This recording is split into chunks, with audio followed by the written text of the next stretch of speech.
Hi, I'm Wayne Tuttle, and welcome to Chasing Legends.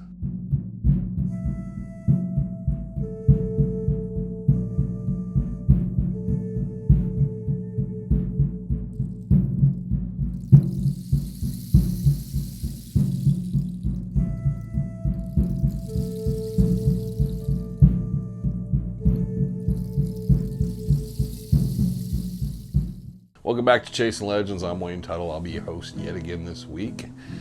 Please hit the subscribe button down below. Hit the notification bells to find out when our videos are coming out, generally Mondays and Fridays. But also, please go to our About section. There's t-shirts there. Represent.com, black, gray, long sleeve, short sleeve, Dutch Hunter Rendezvous, and Legend of the Superstition Mountains. So always trying to get those out there. It's very cool for me when we go out someplace and someone's picked up some shirts and whatnot. We're not really making anything off them, just think they're cool shirts. And there are actually good heavy duty shirts, so they're going to last. Nothing cheap. That being said and done, please leave a comment if you have a comment, if you have a question, because we will probably continue off and on to do the Fridays. Maybe live, maybe not live, but we will be doing videos answering people's questions, because that seemed to be something everybody really liked. It is an unfortunate aspect. It doesn't seem to really be counting our views for the live audience, and then we jump over, and then it starts back over on the views for the actual video. But that's fine. Yeah, I mean, it's not all about numbers all the time. It's about doing a good program and getting everything out there. So coming into this week, before we get started, really two quick things. You can find videos on The Dutchman's Trail by Jesse Feldman and The Lost Dutchman Gold Mine, Evolution of a Treasure Hunter by Ron Feldman. These two books, these two gentlemen have put these books out, and really good reads. Go out, find them, look them up. Amazon, wherever you can. I don't know if they're available yet on Amazon or if either one, but they are available at the OK Trail gift shop and OK Corral gift shop. Sorry about that. And Goldfield Ghost Town, number of different places in the Superstition Mountain Museum. Pick up the books. Good reads, good stuff on the Superstition Mountains. This week we're going to start something, and I will alternate through it so it's not week after week after week. But there's a number of access points into the Superstition Mountains, and people have talked about, can you do something showing us maps and stuff? And I've thought about trying to do it, and then I finally decided, well, I'll talk it through because I can kind of talk it. An excellent book you should pick up if you find an old copy is The Hiker's Guide to the Superstition Wilderness. Now, this comes in 2 volumes now, Superstition Trails West and East, which means it weighs twice as much in your pack. But this book, the original book, is like so great because it gives you maps, it gives you history, it gives you everything, and pinpoints and points along the way. It's definitely, if you read that book and you start to go in hiking or become familiar with the Superstition Mountains, that book is almost an absolute necessity. Thank you to Jack Carlson and Elizabeth Stewart for continuing to publishing that book and continually expanding it. And we'll be covering a little of that today. And while there's a number of different access points into the superstitions, today we'll start with the Peralta Road access point. When you follow Peralta Road, which is just south of Apache Junction, and you take that down, there's a split in it. One road goes actually out to the quarter circle U and private property. The other one will turn you up, and you'll start traveling up towards the Superstition Mountains. On the way, you will see the parking lot for the Kearney Springs Trailhead. One thing I haven't understood over time is why the Forestry Service hasn't expanded that parking lot. It's a very, very tight fit. It's always overcrowded. People parking in the washes in every place they possibly can on the side of the road. It's a very, very popular trailhead. It goes up to the Kearney Springs old site. It will take you up into the main mountain. It takes you up by what they call the Wave Cave, which is actually the Apache Kid Cave. But they will take you up there, and then it actually, I think the trail's blocked off, but you still can work the trail to the lower Daysite Mine, and then from there to the upper Daysite Mine. So that trail is very, very popular. No idea why they've never really expanded that parking lot. There's plenty of room. It would actually be in their best interest to probably triple the size of that thing. We've given people rides when coming out of the mountains back down to that parking lot because they've parked actually even at the Peralta Trailhead parking lot and walked all the way down and then go in the trailhead and so forth. Or the Lost Gold Mine, which is the next thing you'll see on your left as you're going in Peralta Road, is the Lost Gold Mine Trailhead. That kind of is not a loop, but it winds itself around and will continue around and take you around the western face of the Superstition Mountains. And I think it actually does connect into the Kearney as you go through. But that there has a huge parking lot, a parking lot I've never even seen a third full.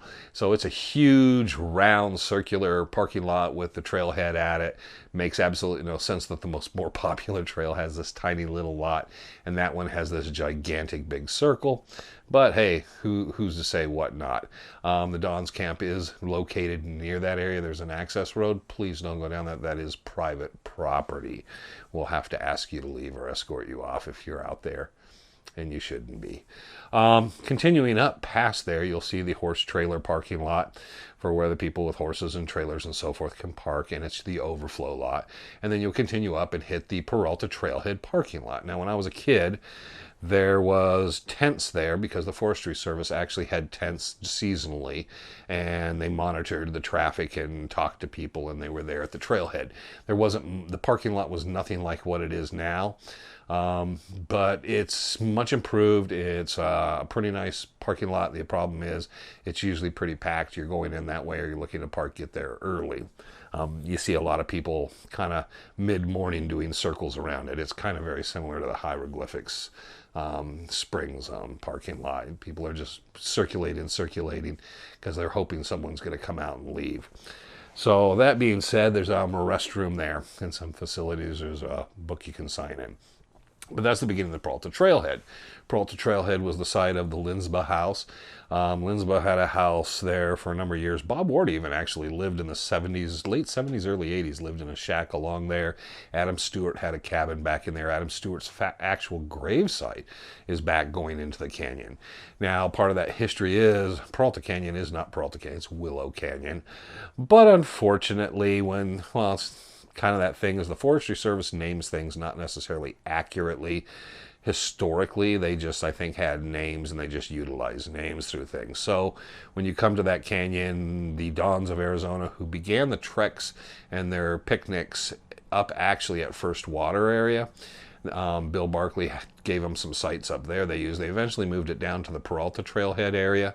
When they did that, they had a couple different locations, the horse trailer parking lot being kind of one of those areas, and then they finally established the Don's Camp. When they did this, they had a hike, and they had the long and short hikes, and those hikes they renamed, and then the Forestry Service just went with the name Peralta Canyon. So it was kind of the Don's influence that the change to be Peralta Canyon. You get back in the 20s and 30s, that's Willow Canyon. All right, so everybody understands that.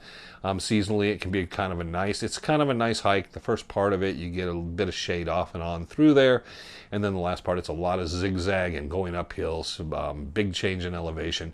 You'll end up at top of Fremont Saddle, and from there you get the overlook of Weaver's Needle. That's where most people go sit, take a big breather, and then turn around. If you get to the Fremont Saddle and you go to your right and kind of go through the boulders a bit, you'll find there's a trail that winds you along to the overlook site. It's not very far, maybe 1/8 of a mile, and then you go out, and then there's probably about a 1/4 mile walk out to the overlook point. Depending on your camera, the aperture, and how you want the photograph is where you want to kind of set up on the tripods. That will also overlook, and you can see Blacktop Mesa in the distance, Weaver's Needle. You can see a great view of Bluff Springs Mountain and looking back into the Barks Canyon and Needle Canyon. So it's kind of a cool site. That's kind of if you go on that hike, there can be a lot of people. They will bring busloads of people. There are church groups and school groups that go in there. You can get on that trail some days and be packs of people. You might see hundreds of people taking that trail. So it's a pretty busy trail.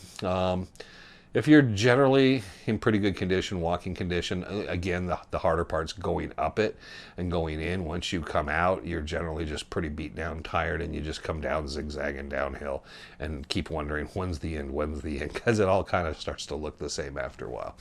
But it's very interesting. Adam Stewart had diggings in there. It's not a historically great spot. A lot of people like Celeste Jones, Ed Piper, Al Morrow, they didn't actually take that route as often as they actually ended up taking the route through through First Water Ranch just as frequently, if not more frequently, to access Weaver's Needle.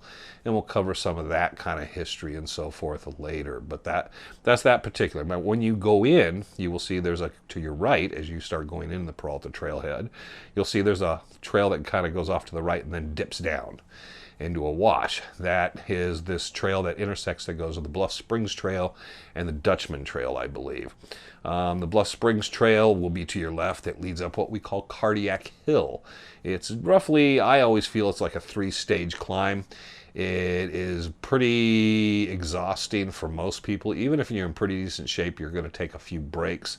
There was only one time I just really pushed myself to try to kind of give a bit of just don't stop all the way up and kind of a bit of a jog. This was many, many years ago.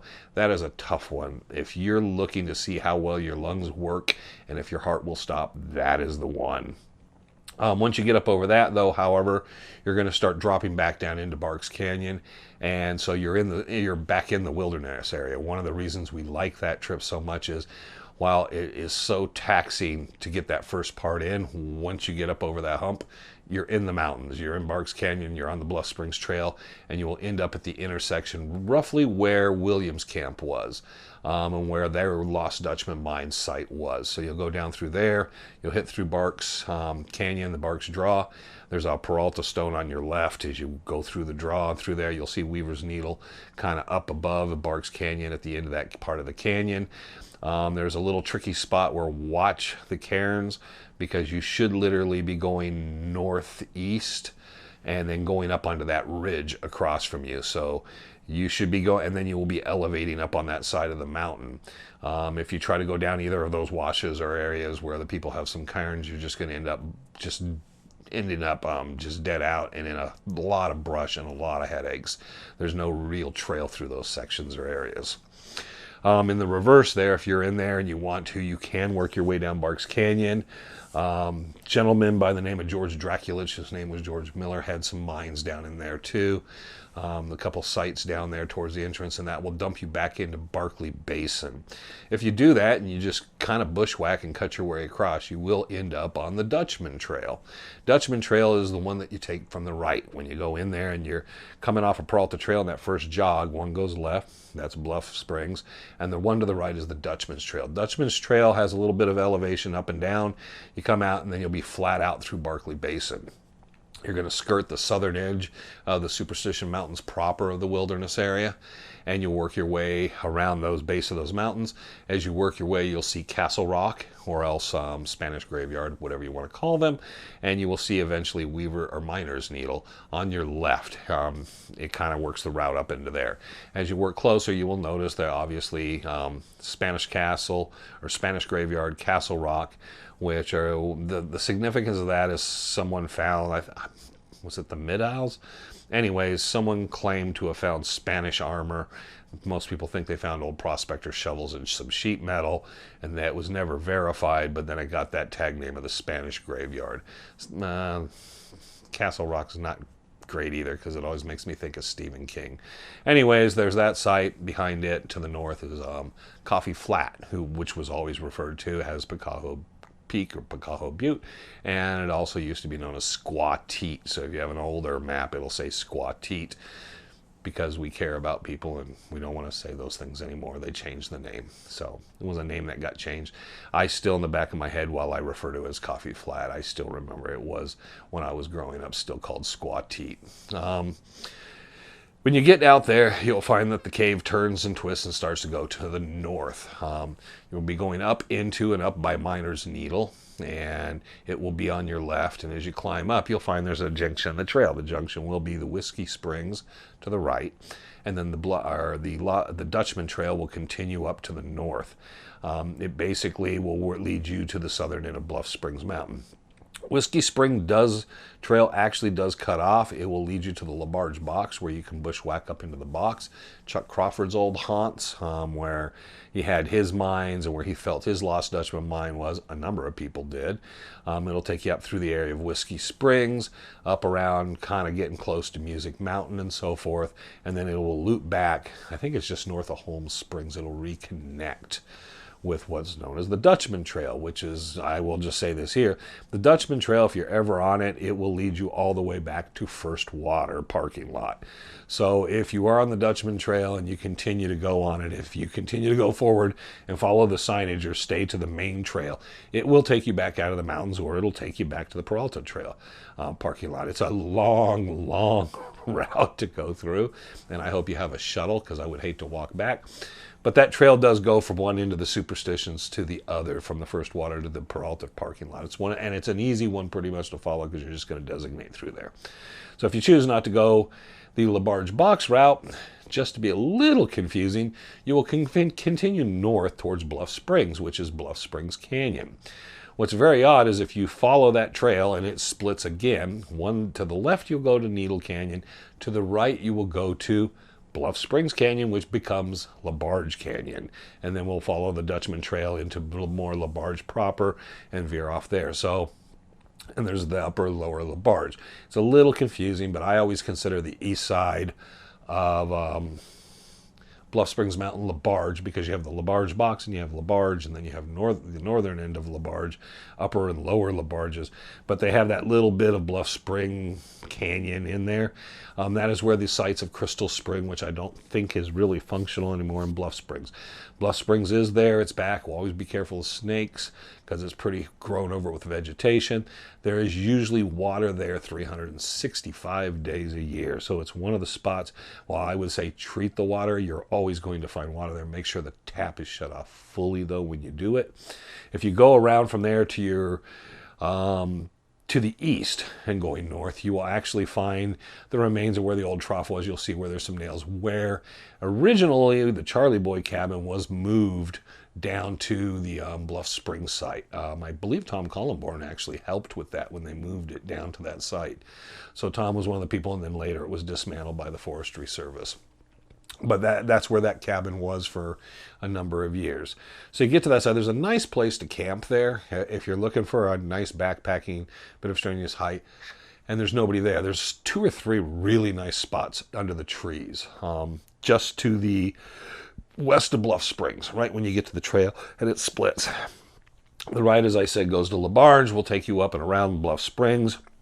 You'll get views of Music Mountain and kind of a lot of things in the general area, and a different, kind of a bit of a different view of Bluff Springs Mountain. The left takes you around to Needle Canyon. The Needle Canyon route will take you in junction, make the junction with the Bluff Springs Trail, and that also leads you into what's called the Terrapin Trail. So you go and you'll see Weaver's Needle as you come around that point around on the western side. Like I said, Linsby was part of actively digging the Lost Dutchman Mine up by Williams Camp. His first name was William, so it was William Linsby, or Linsbaugh, however people want to say it. And that's what Williams Camp was. It was his camp for the people working on the mine up there. If you go up on the hill there, you find some nails, a few pieces of wood or scraps of iron. There used to be structures up there for the guys stayed in. It wasn't much.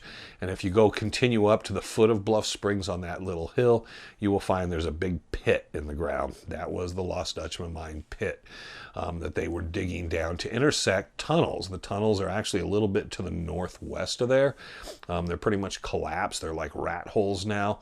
There's a lot of animals. I wouldn't want to go in there at this point because there's not much room, and once you get squeezed back in there, there are some old pictures when they were opened up a little more. Barry Storm and our Walter Upton, one of them, actually sampled gold out of those, and they found somewhat traces of gold. That became a very big deal. I believe Storm filed a few claims above that area. It's an area pocketed with a lot of stuff. People could call it trash.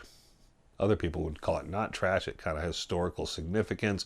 There was a lot of prospecting in there. Some people believe Adam Stewart found those mines first at the turn of the century, and then later a man named Charles Williams found the mine, and Charles Williams then turned it over to Linsby. Linsby was putting a lot of time and money into it, built the house down at Peralta Trailhead, then up in, I believe it was Winslow or Safford, Holbrook, somewhere. And basically he had a heart attack. He died. His wife lived there off and on, but the whole mining company, Lost Dutchman Mining Company, and that whole place just fell apart. Newspaper articles had 3 to 5 people a day, 24/7, working on that mine at one point.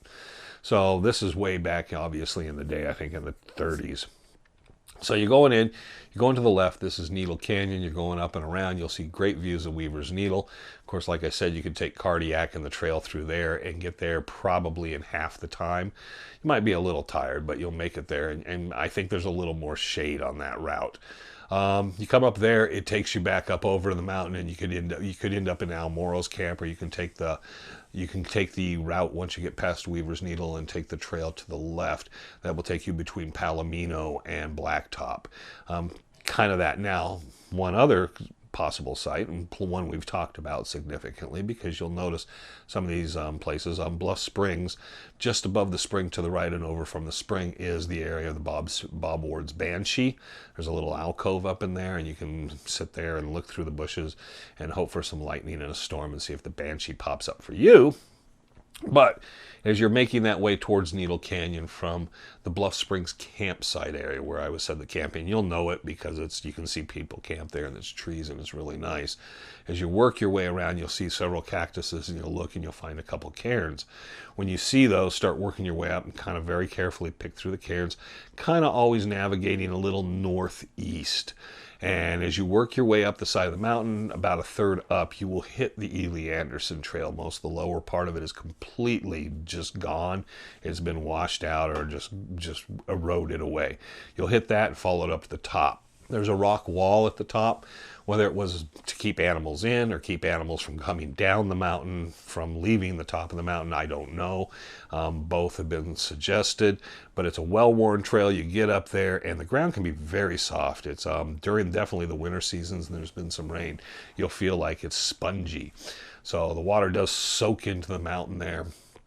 It's kind of neat. You get up there, it's one of the flattest spots. Suddenly you're in this big open flat spot with grass about knee high, and you're just looking around everywhere. If you go off to your right, once you make the ascent there, you'll look over, you'll be looking down what they called Canyon de Fresco. You're in the Glen McGill era type stuff. If you continue going north along the ridge there, you'll see there's a hill, and that big rise hill at the end of the flat stretch. Up on top, there's a box there. If you get to that, that's the peak of Bluff Springs Mountain. There's a little box you can write your name in. Don't look for mine. Don't look for Randy's. Don't look for a lot of people's, because most of us aren't into that whole thing about writing our name in a book and like, ooh, we've been here. No, been there, saw the box, didn't really care. Had a cigarette though. Didn't leave a cigarette. That might be a thing. Leave a book of matches and a cigarette for somebody who comes up there someday. Anyhow, that's up there. So if you're one of those guys who likes to sign those little boxes and books and stuff, there is a book up there on the top of the peak. If you go work your way down, that area is very famous for a lot of people. Herman Petrash, George Columborn, Richard Peck, Jim Bark, Al Reeser, Walter Gassler. I mean, just a who's who of Dutch hunters were up on Bluff Springs Mountain pretty much through their career. At one time, John Spangler and Al Reeser actually were filing claims there just before they closed the mining to the area. They filed the Alina Sears up in that area on Bluff Springs on the western side. So you get up there, if you continue to work your way over that hill and down around the other end to the north end of Bluff Springs, you'll be in the area of Glenn McGill and his guys from Killer Mountains.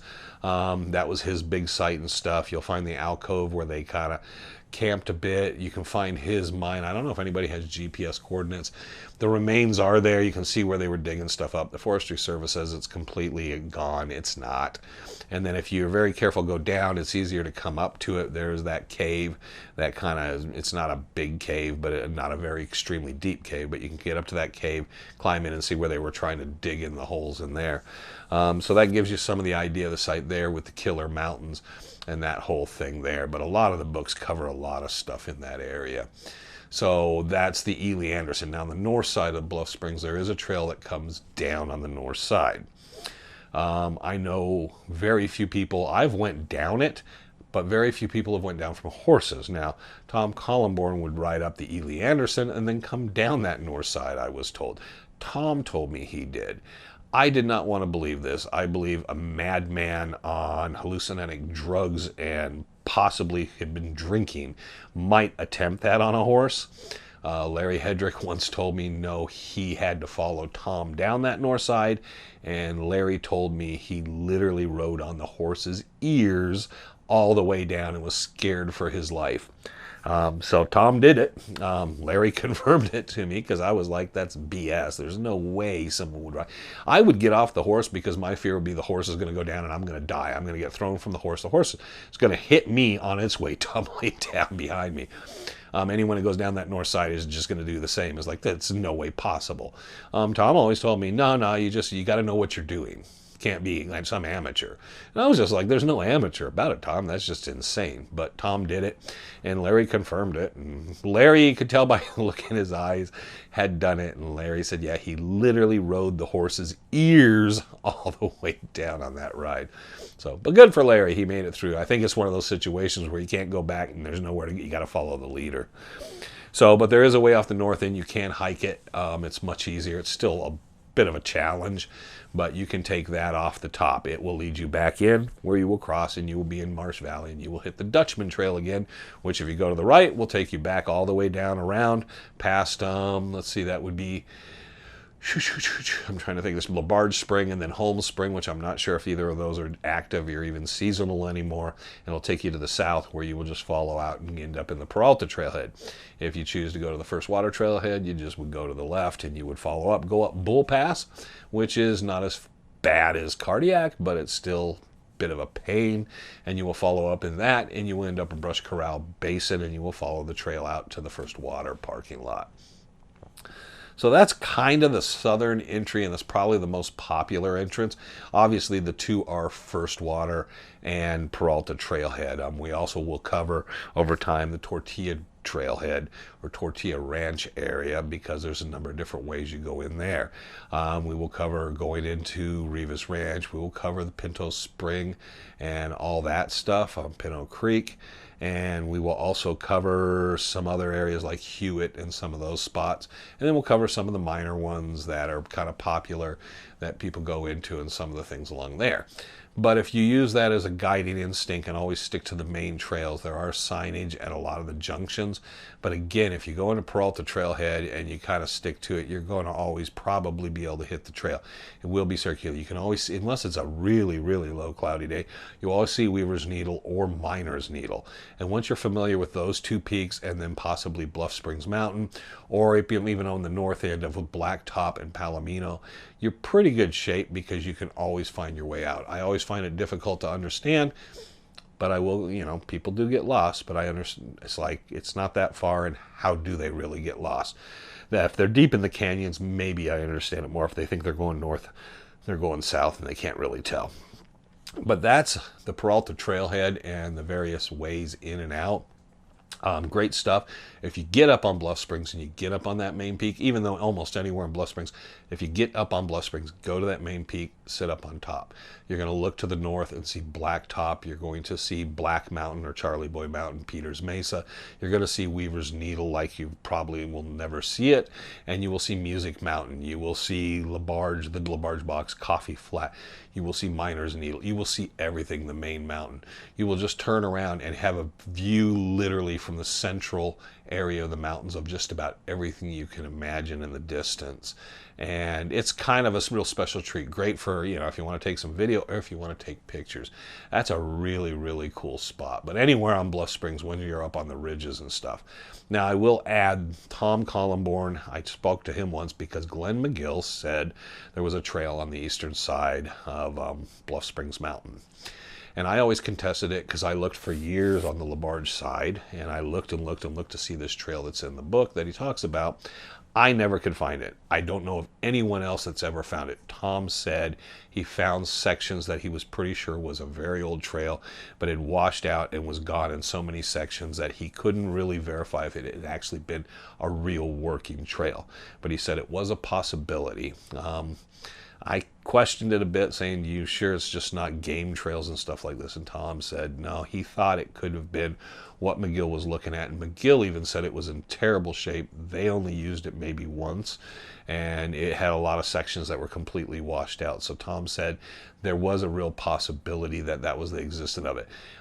People can say what they want today. Tom's the only person I ever knew that verified that it could be a possibility. I even asked Greg Davis, and I think Greg told me he'd never seen any sign of it, thought it was either something the book got wrong, the author got wrong, or was kind of lost in the translation or something and mixed up with the Ely Anderson. But Tom said no, he saw something up there, and while he couldn't technically verify that that actually was an old Spanish trail, it looked like there had been some sort of trail up on that side. If you go up on that area and start looking, you're going to see what I say of just saying, really? Okay, well, I don't know.